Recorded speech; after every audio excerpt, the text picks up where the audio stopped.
Fala, meu amigo, minha amiga, seja muito, mas muito bem-vindo a mais um editorial do nosso canal. Hoje, dia 3 de setembro, esse é o nosso almoço com política, né? O nosso editorial número 2 e já começa bombando. Você viu que ontem o Donald Trump andou dando um recadinho aí para o Maduro, né? Deu uma solapada aí num navio, 11 CPFs cancelados de traficantes. E hoje isso está dando muita repercussão, porque o Trump liberou essas imagens, liberou essas informações sobre esses ataques que aconteceram, e a gente precisa falar um pouco sobre o impacto que isso tem. Foi o início da operação militar do Donald Trump contra a Venezuela e a gente precisa falar um pouquinho sobre isso.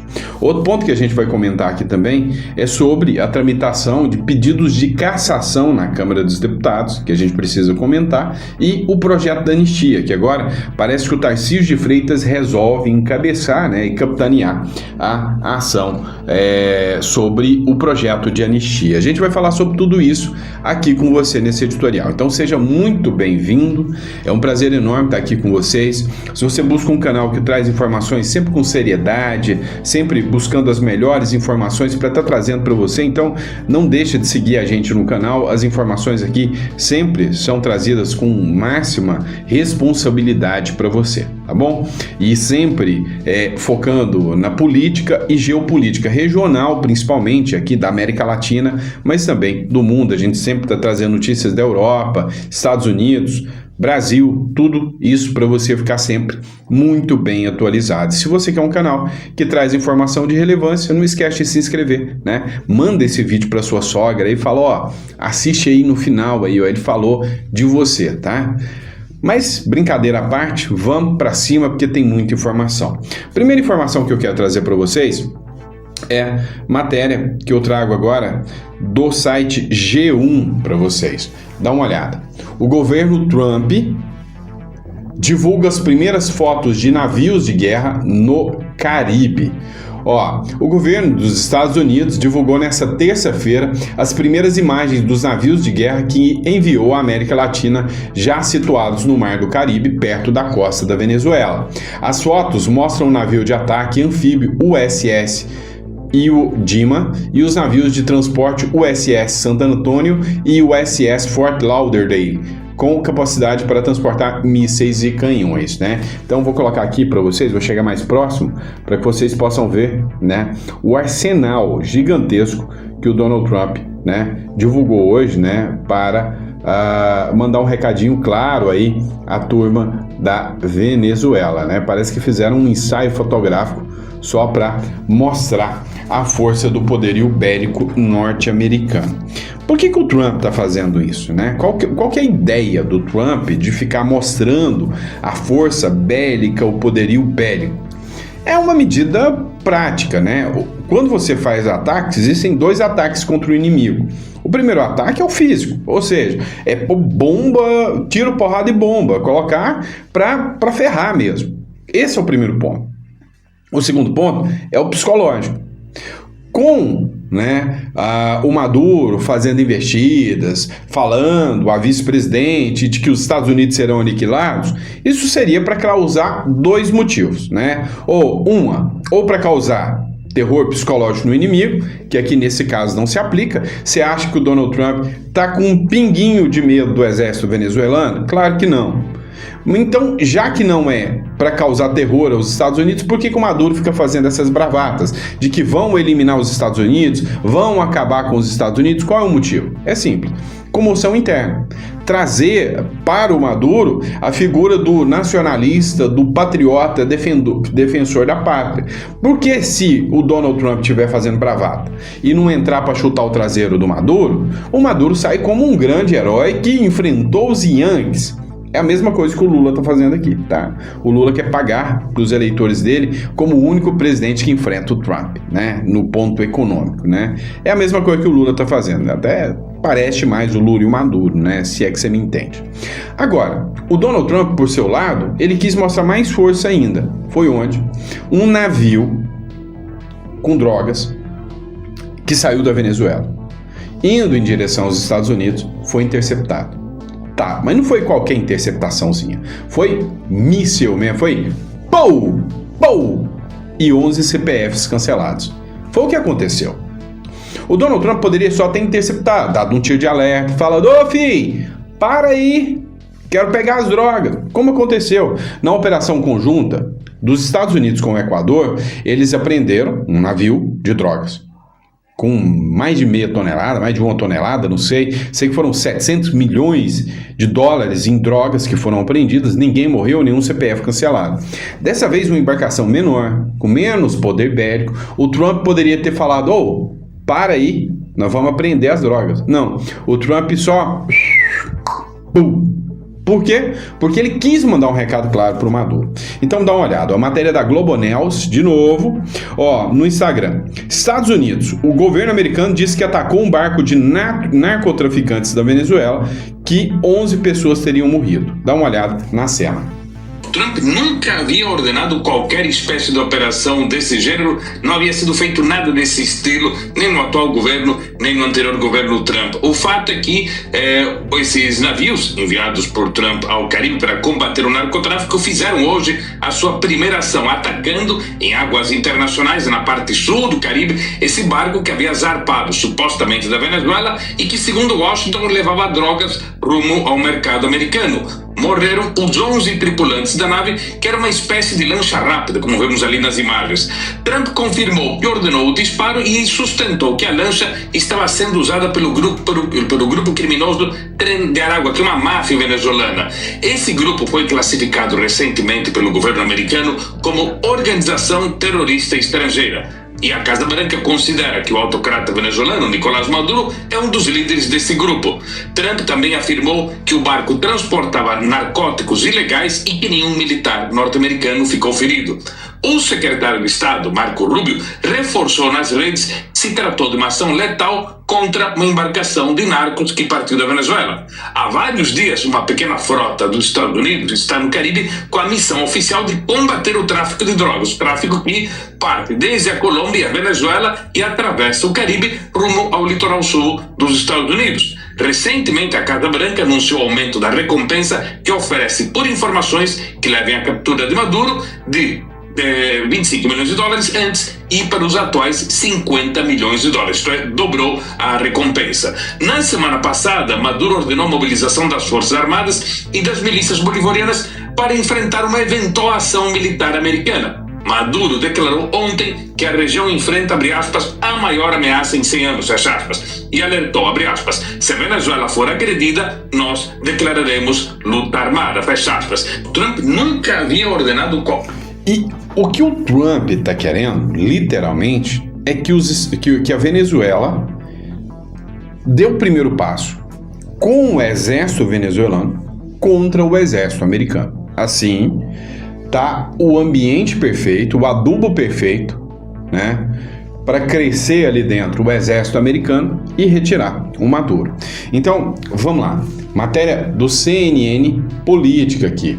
Ataque a suposto navio de drogas da Venezuela matou 11 terroristas, diz Donald Trump. Olha só essa imagem, né? É um barquinho, gente. Não é um cargueiro de guerra. É um barquinho.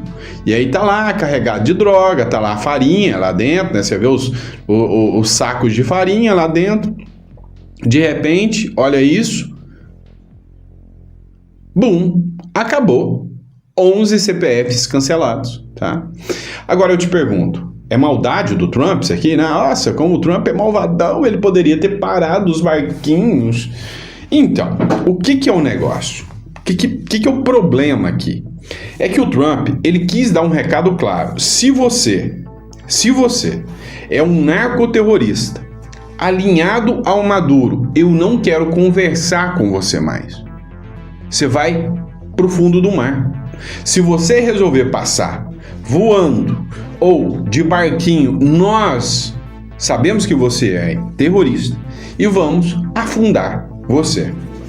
O Maduro acusa os Estados Unidos de iniciar uma ofensiva para roubar o petróleo da Venezuela. Aí já começou com um discurso que a esquerda sempre utilizou: não, mas é para roubar o nosso petróleo, não, mas vão pegar o nosso petróleo, querem roubar o nosso petróleo e tal. Pois é um discurso que a esquerda sempre utilizou. O imperialismo yankee, norte-americano, quer roubar o petróleo, né, dos americanos. É isso que eles querem. Olha, a verdade é que esse discurso pode ter sentido. Tem muito petróleo na Venezuela? Tem. Agora, uma coisa é certa. O problema é que o Trump entende, hoje, no momento que o mundo vive, que a qualquer momento pode estourar uma guerra. E aí, o que ele não quer é aliados da China e da Rússia aqui dentro, como no Brasil e como na Venezuela e como na Colômbia. O Trump vai fazer de tudo para mudar o cenário político aqui na nossa região. Ó, o Emmanuel Rincon fez uma publicação, o ditador Nicolás Maduro apareceu e deu uma declaração depois dos ataques às suas embarcações por Donald Trump. Olha só o que ele diz. Quien les está montando lo que se llama un aplique, quien los persigue es la mafia de Miami. Quem está nos perseguindo é a máfia de Miami, Marco Rubio. De la Casa Blanca y del Departamento de Estado, que le quiere manchar de sangre las manos al apellido Donald Trump, al apellido Trump. Ellos con sus narrativas, con sus manipulaciones, con sus mentiras, y nosotros con nuestra verdad profunda. Y nuestra verdad es que el pueblo de Venezuela está unido, quiere paz y va a tener paz. Hágase la paz. Y la paz se hizo. Así que hoy, martes 2 de septiembre... Então, o que ele falou aqui? Ele falou, olha, quem hoje é o grande mal, o grande assassino, é o Marco Rubio. O Marco Rubio vai manchar de sangue, né, o sobrenome Trump. Ou seja, a culpa tudo é do Marco Rubio, que é um grande traficante terrorista que faz isso de dentro da Casa Branca e que vai manchar de sangue o apelido, né, o apelido, né, de Donald Trump, ou seja, o sobrenome Donald Trump. Olha, não é assim que funciona, né? Não adianta o Maduro ficar fazendo bravata, que para os Estados Unidos, para o Trump atual, o jogo é diferente. O Trump de 2017, né, que saiu em 2017, era outro Trump, né? Era outro Trump. O Trump de agora, ele entendeu que esse negocinho de 4 linhas de Constituição, que esse negocinho de, eu tenho que convencer a esquerda democraticamente que eles têm que me respeitar no meu discurso da direita. Esse discursinho já não serve mais. Pro Trump, não. E aí veio, né? Mais uma, né? Passaram o peru no Maduro agora, né? Ou trocadilhozinho besta, né? Mas o Peru declara o Cartel de Los Soles como organização terrorista, enquanto Petro segue defendendo a Maduro, né? Matéria do Lea Lengua, tá?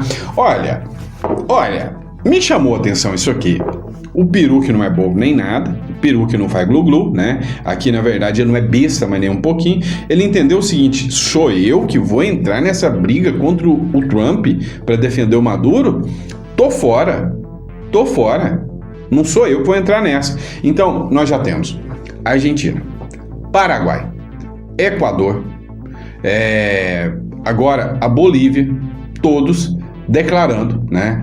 Tem também a Guiana, todos declarando o Trem de Aragua, o Cartel de Los Soles, todos como grupos terroristas, tá? Então, a situação não está ficando nada fácil para o Maduro. Vamos falar agora de anistia, tá, pessoal? Esse assunto é muito importante, a gente vai bater um pouco papo sobre anistia. O Paulo Figueiredo, ele fez uma matéria, né? Ele fez um vídeo no seu canal do YouTube, tá? E aí ele disse o seguinte, dos Estados Unidos, o Paulo Figueiredo avisa que a anistia limitada seria perda de tempo. O blogueiro bolsonarista, agora é blogueiro de novo, né? Você tem que decidir. Ou é blogueiro, ou é jornalista, ou é estrategista, né? Eu não sei. O blogueiro bolsonarista Paulo Figueiredo, foragido da justiça brasileira e atualmente residindo nos Estados Unidos, usou suas redes sociais nesta terça-feira para se manifestar sobre a discussão da anistia para os envolvidos nos atos extremistas do 8 de janeiro. Em publicação no X, antigo Twitter. Eu não posso elogiar, né? Eu acabei de elogiar o Metrópolis, vem o Metrópolis Petrópolis com uma matéria mequetrefe dessa aqui, né? Qualquer coisa que não seja isso é perda de tempo e não conta com o nosso apoio. As pedradas dos Estados Unidos, portanto, continuarão vindo. Grato, escreveu o Paulo Figueiredo. O que o Paulo Figueiredo quis dizer aqui? Começou uma movimentação e uma articulação agora que está dando força ao projeto da anistia do Tarcísio de Freitas. Tarcísio de Freitas. E aí o Tarcísio de Freitas resolveu vestir a camisa pela anistia ao Bolsonaro e aos presos do 8 de janeiro. E aí, agora, a imprensa está falando que a anistia é plausível. Por quê? Porque o Tarcísio é quem está articulando essa anistia. O que me dá a impressão de que eles querem que o Tarcísio consiga essa anistia, para dar uma amenizada. Ficou feio demais o que o STF está fazendo. Sabe, até democratas já estão falando, não, ficou feio, tá difícil a gente segurar a nossa narrativa, não tá dando mais para segurar a nossa narrativa. Então até eles estão mudando aí, né, a regra do jogo um pouquinho e estão falando, não dá mais pra gente continuar com esse discurso, não convence mais, tá? E aí veio o Hugo Mota e disse o seguinte, e detalhe, o Tarcísio tá com o Centrão para pressionar a anistia, tá? Não é com a direita só, não. Após pressão do Centrão, o Mota já admite debater por anistia após o julgamento do Bolsonaro. Matéria do Infomoney, tá? Após a reunião com líderes, o presidente da Câmara dos Deputados, Hugo Mota, reconheceu o aumento da pressão sobre a eventual votação do projeto de lei que anistia os envolvidos do 8 de janeiro, com possível favorecimento ao ex-presidente Jair Bolsonaro. Abre aspas. Os líderes estão cobrando, estamos avaliando e temos que conversar mais, disse Mota. Aumentou o número de líderes pedindo. O movimento a favor do texto cresceu com a articulação do governador de São Paulo, Tarcísio de Freitas. Então, todos atribuindo, né, esse aumento do pedido de anistia ao Tarcísio de Freitas. Mas o Hugo Mota é um pêndulo, sei lá, né? Assim, ele balança, né? Aqueles bonecos de posto, né? Bonecão do posto, tá maluco, tá doidão, que eles ficam assim, balançando para um lado para o outro. Porque na mesma hora que ele fala uma coisa, ele volta atrás. Eu nunca vi um presidente da Câmara tão perdido quanto o Hugo Mota. É o seguinte, hoje, ainda, quem é o cabeça de tudo é o Arthur Lira. O Hugo Mota hoje tá lá, mas quem manda chama-se Arthur Lira. O que aconteceu? O Arthur Lira teve autorização do Moraes para ir até a prisão domiciliar do Bolsonaro. Ele esteve lá 2 horas lá dentro em conversa reservada. Eu tive informações de que quando o Arthur Lira chegou lá, o Bolsonaro pediu para Laurinha, que estava em casa, para Michelle saírem de casa, não estarem dentro da casa, para que elas não pudessem ouvir aquela conversa. Motivo? São várias hipóteses. Pode ser que o próprio Bolsonaro diga, olha, pode ser que essa vinda do Arthur Lira aqui seja reconhecida como mais um atentado à democracia, eu quero vocês longe daqui. Né? Quero vocês longe daqui. Ou, não, o que temos para falar aqui não é bom que você saiba. Então, o que se tem hoje de argumentos que rolam nos bastidores do Congresso é de que o Arthur Lira veio porque o Arthur Lira seria um representante do sistema, veio com uma proposta para o Bolsonaro, um plano para o Bolsonaro. E aí você vai ficar bravo comigo agora, mas não sou eu que estou falando que é isso, eu estou falando o que eu ouvi, eu estou repassando, estou fazendo um telefone sem fio aqui, tá? O que aconteceu? O Arthur Lira chegou até o Bolsonaro e fez uma proposta do sistema, ficou lá 2 horas e saiu. Ninguém sabe o que aconteceu. Ninguém sabe ao certo se foi uma proposta para o Bolsonaro, se o Bolsonaro aceita, não aceita. Mas nos bastidores já está circulando aí que teve uma proposta do Arthur Lira para que o Bolsonaro já assumisse logo que o Tarcísio de Freitas será o candidato. Que o Tarcísio de Freitas articularia a anistia para tirar o Bolsonaro da cadeia, porém sem elegibilidade. Tarcísio de Freitas articularia, conseguiria, junto ao Centrão, junto ao Hugo Mota, conseguir votar a anistia. O STF falaria, tá tudo bem. A anistia pegaria todo mundo, inclusive membros do STF, todo mundo. Acabava com tudo que aconteceu e todo mundo segue a vida bonitinho. Bolsonaro solto, os presos do 8 de janeiro solto, o Moraes solto e o Tarcísio, presidente da República. Tem gente falando que o acordo foi esse e que talvez o acordo foi aceito pelo Bolsonaro, porque o Bolsonaro já está vendo o Tarcísio articular sobre a anistia, né? E tá fluindo, né? Esse processo sobre a anistia, né? Mas o Hugo Mota, vamos voltar aí. O Hugo Mota decide não colocar em pauta o projeto de anistia que perdoaria os envolvidos no ataque de 8 de janeiro de 2023, mesmo com o apoio da maioria dos líderes da oposição e do Centrão. Por quê? Porque está esperando primeiro, lembra da fala do Barroso? Não, primeiro a gente julga. Não se dá para anistiar quem ainda não foi julgado. Primeiro a gente julga. Deixa o Tarcísio ganhar o mérito e o louro da anistia. E depois disso, a gente anistia todo mundo e vida que segue sem problema nenhum. Ó, bora. Mais um que para mim, né, tá no mesmo balaio do Tarcísio. Caiado. Gosto dele? Gosto. Acho que ele é o presidente ideal? Não, mas ele poderia trazer uma coisa importante para o Brasil, que pelo menos é a segurança pública, né? Com a adesão de Caiado à frente do União, PP, a anistia de Bolsonaro já supera 350 votos, ou seja, Zema, Caiado, Tarcísio, todos os governadores entraram agora, articularam, querem a anistia do Bolsonaro, porém sem Bolsonaro presidente. Esse teria sido o acordo. Luiz Bassi, Tarcísio, e o mérito é do Tarcísio, que eles querem dar totalmente. Tarcísio fecha a maioria por anistia, Centrão pressiona Mota e o PT reage. É golpe! Eu imagino aqui a vozinha do Lindbergh. É golpe, gente! Do Randolph. É golpe, é golpe! Tudo pra eles é golpe, né? Estão falando que estão tentando dar um golpe na democracia agora com anistia ao Bolsonaro. Cara, mas é um discursinho muito mequetrefe, né? Vamos ser sinceros.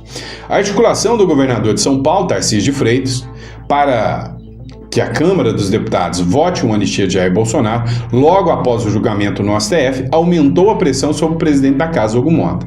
Então, veja que o Luiz Bassi está falando isso. Ó, a articulação do governador de São Paulo, Tarcísio de Freitas, para que a Câmara dos Deputados vote uma anistia a Jair Bolsonaro, logo após o julgamento no STF, aumentou a pressão sobre o presidente da casa, Hugo Mota. Segundo a colunista Mônica Bergamo, da Folha de São Paulo, partidos como PP, União Brasil e Republicanos já aderiram ao movimento, tornando a votação praticamente inevitável. Mota admitiu a deputados que há maioria para pautar o tema, mas disse que antes conversará com o Senado e com o Supremo Tribunal Federal, né?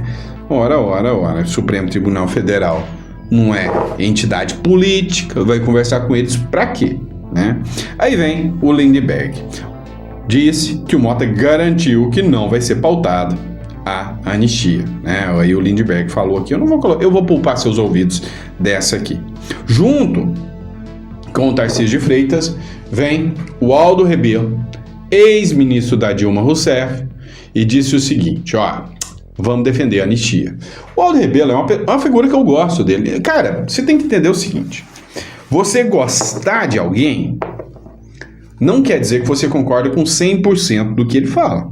Mas se mais de 50% dos discursos atuais dessa pessoa estão relativos ao meu posicionamento, quer dizer que eu não vou ter essa pessoa como inimigo. Então, assim, hoje, se você perguntar, Tarcísio, você seria mais oposição ou mais aliado? Aliado, né? Mais de 50% do posicionamento do Tarcísio é o mesmo que o meu.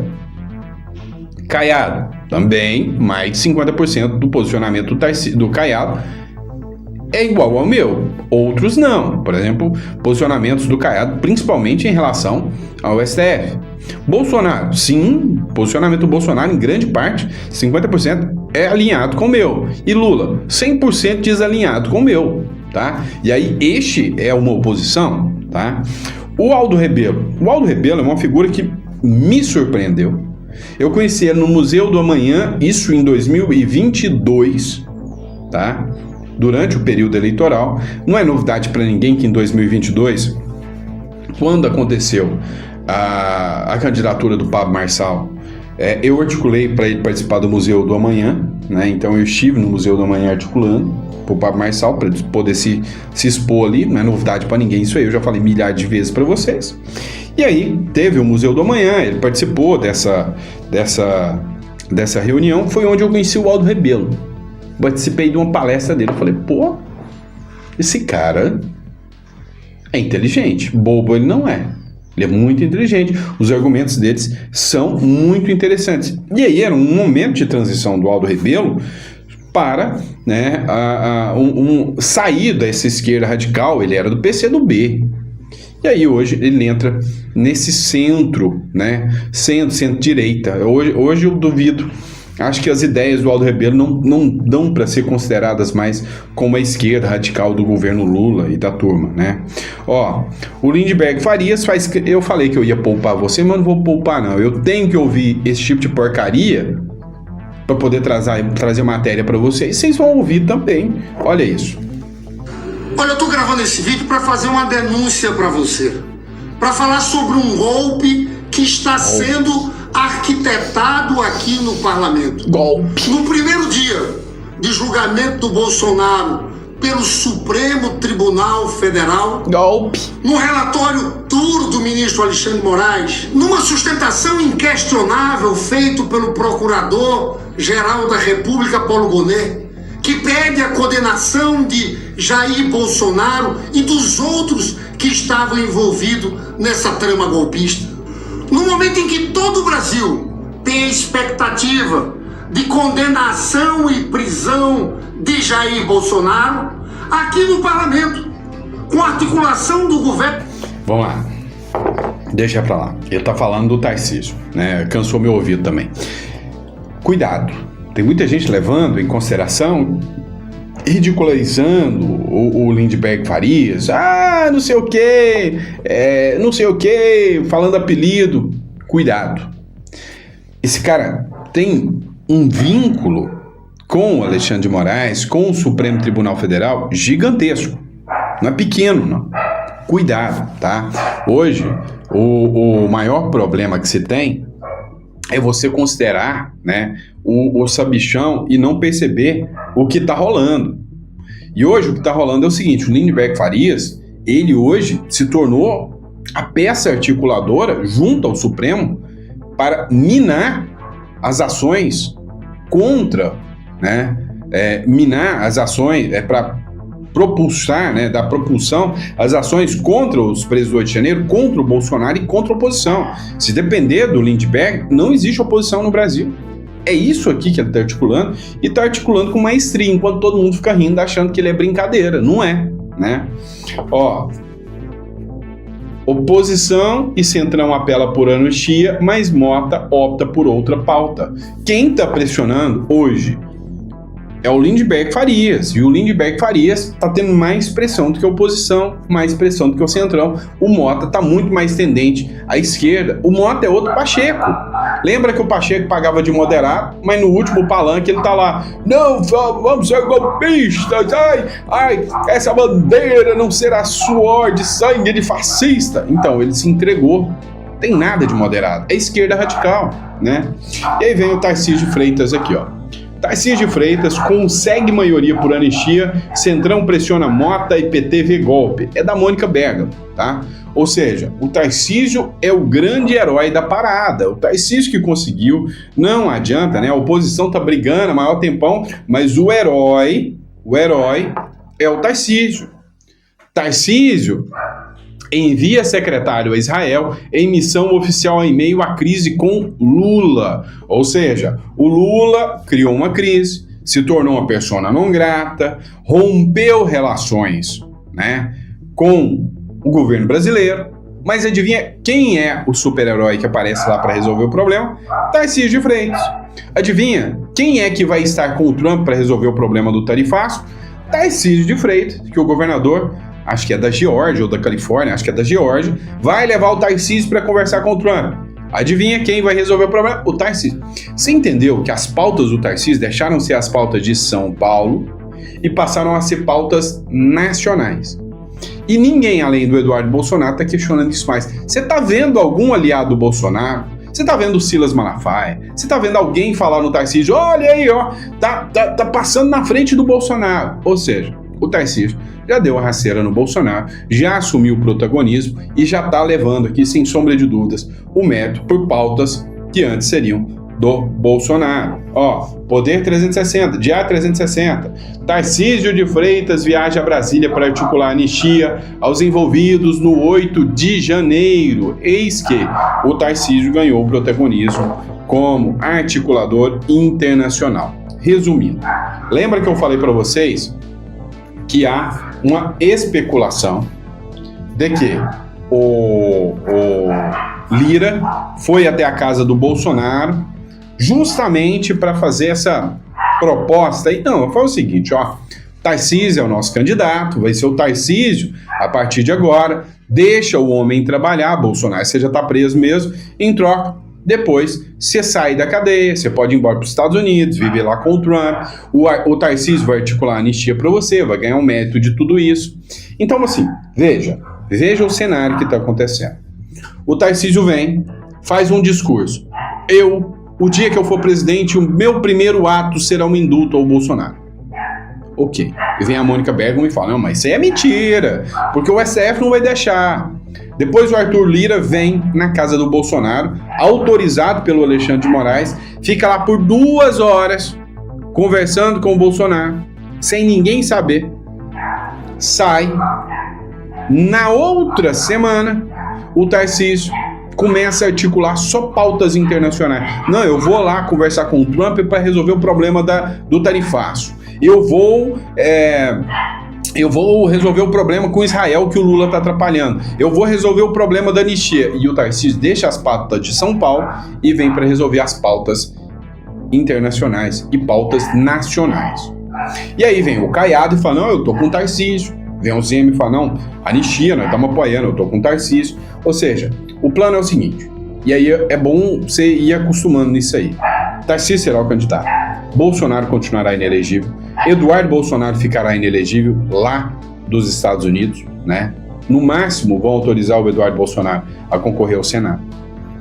Vai ter uma anistia que vai pegar todos, inclusive o ministro do STF. Com essa anistia eles vão tentar articular para que o Trump tire a lei Magnitsky, vão derrubar o discurso aí,